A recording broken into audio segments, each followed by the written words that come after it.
Hey there, plant lovers! Today I'm going to show you how to propagate indoor plants, even if you're a total beginner. Trust me, it's easier than you think. First things first, what exactly is propagation? Simply put, it's a way to grow new plants from parts of existing ones.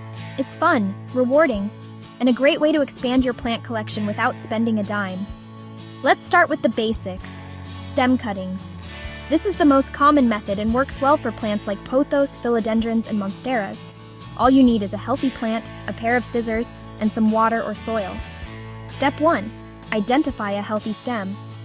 Look for one that's about 4 to 6 inches long with at least 1 or 2 leaves. Using your scissors, make a clean cut just below a node.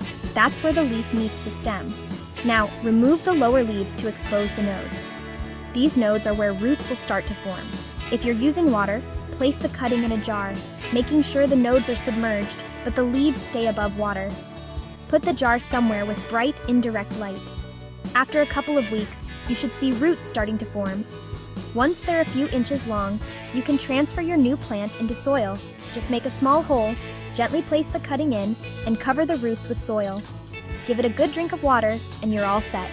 For those who prefer soil propagation, simply stick the cutting directly into moist potting mix. Keep the soil consistently moist but not soggy, and place the pot in a spot with bright, indirect light. In a few weeks, you'll have a new plant. Another popular method is leaf cuttings, especially for succulents like jade plants and echeverias.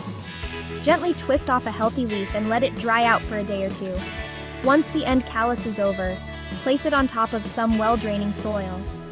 Mist it lightly every few days, and soon you'll see tiny roots and a new plantlet forming.